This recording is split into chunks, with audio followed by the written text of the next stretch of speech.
Okay, so here we are in the basement again. So what we've got down here is the laundry room, and kind of the plumbing mechanics are down here. They also got like a little workshop space right there. I would turn that into a really nice place to like fold laundry if I needed to, or lay them flat.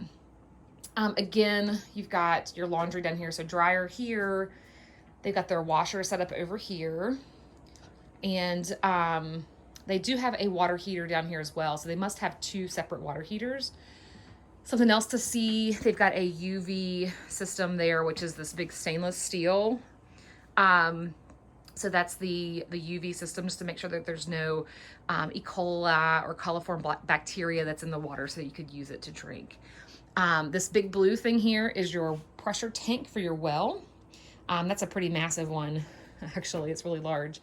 And then you do have your electric service back here, which I hadn't looked in yet, but you do have what looks like a 200 amp service, and then a secondary here. And this is probably for, this is for your baseboards there. So that's all cool stuff. And then of course down here, you can just kind of see the really cool underside of the log cabin with those great big huge trees, basically. And then something else I thought was really neat, I don't know how well you'll be able to see it back here, but they've got a little closet under the stairs, and they've put a cute shelf in there that makes it look a little bit like a wine, almost like a little wine cellar. And it's cold enough down here that you shouldn't have an issue with wine. And then here is another part of the basement. So they have this set up with equipment, like exercise equipment. But of course, you know, you could do whatever you wanted to with it down here. I did notice that they've got dehumidifiers sitting around, so I would assume that that's probably something that is pretty needed in here, just from a moisture level. And then also, this is like a sump pump under there, I would assume. So the flooring in this basement is like a plyboard.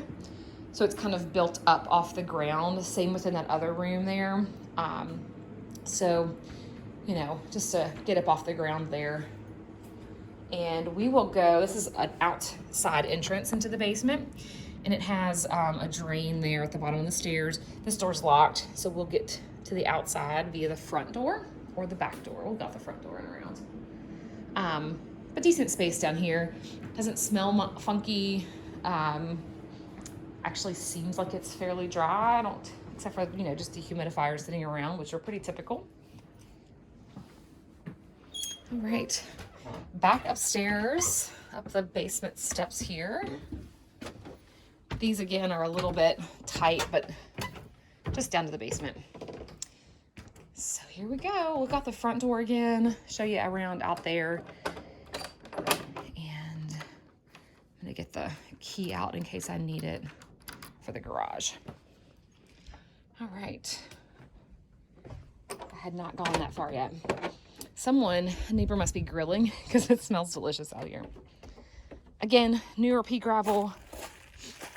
This is like the front facing the road, that direction. And here's the side of the house. It is extraordinarily well maintained. Whoops. My phone's getting ready to fall over. I need to get better grip. There we go. So this is the side of the house. Beautiful stonework. We'll walk around the back. Everything's edged really nicely with the rock. And there's some sort of vine or ivy that's growing inside there. And then you can see all these daffodils that are excited to bloom. And here's the backyard. The back of the house. Roof looks like it's in good condition. I think I had seen where it was put in fairly recently, within like the past 10 years or so. Not a huge deck off the back. I would almost come out there with a bigger deck for more space. Maybe a fire pit. Maybe there's one around the corner. Let's see. So, in this grassy area, this is mostly moss, probably because you're in the trees. Old storage shed out there. You do have a neighbor here pretty close on this side, but those magnolia bushes there really shield you from that. You can see the house there. Looks like they're feeding some animals. That's what that contraption is.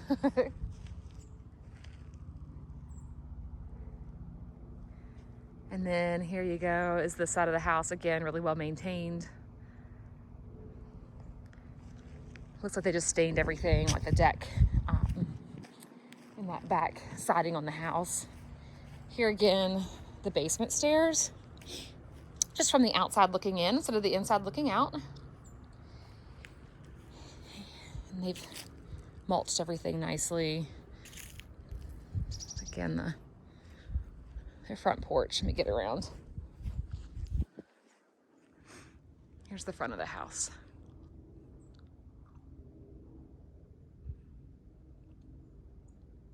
Okay, let's head over here to the garage. This looks like a large two-car, like oversized two-car garage. Oh, good. Yeah, it's actually, you could probably fit 4 smaller cars in here, maybe. Let's see if I can find light switches here. There we go.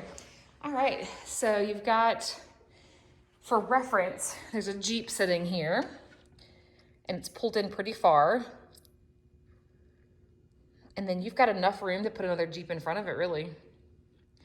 Because if you probably can't tell, but this is probably the center where the drain is. I don't know, it might not be. Because it looks like it's lined up with the windows. So anyway, you got plenty of space in here, a lot of great storage, all kinds of good stuff in here, storage-wise.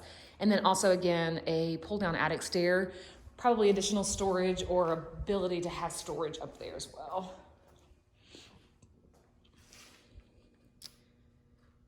All right.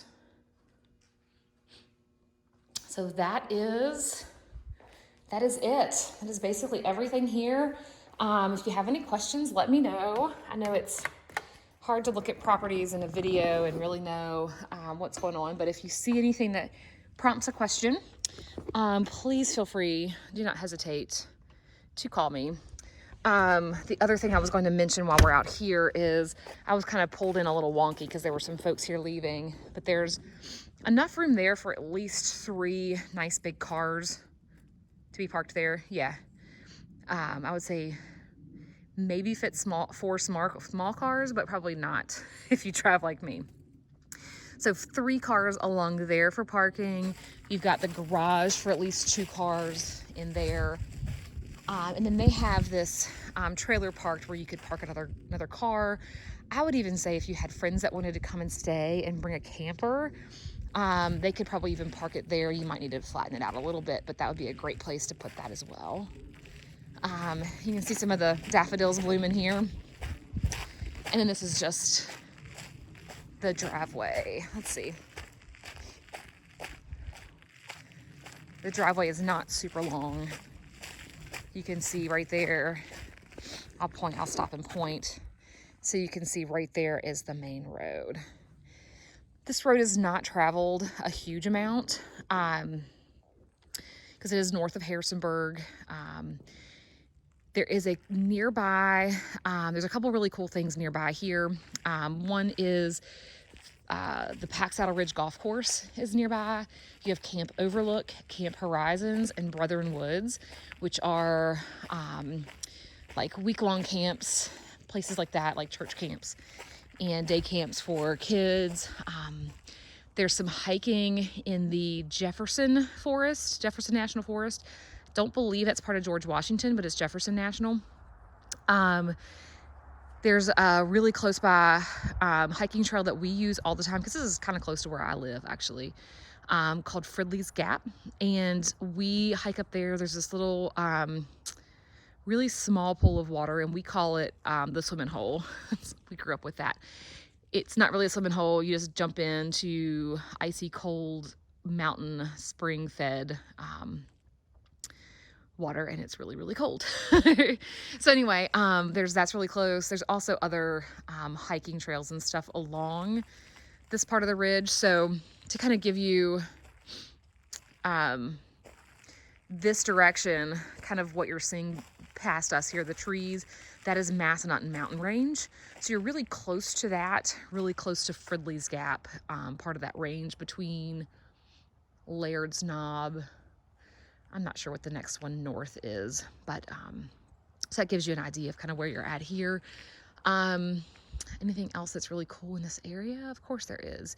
That's all I can think of off the top of my head, but that kind of gives you an idea of some things to do and see around here. And if you have any questions, let me know. Thanks, guys.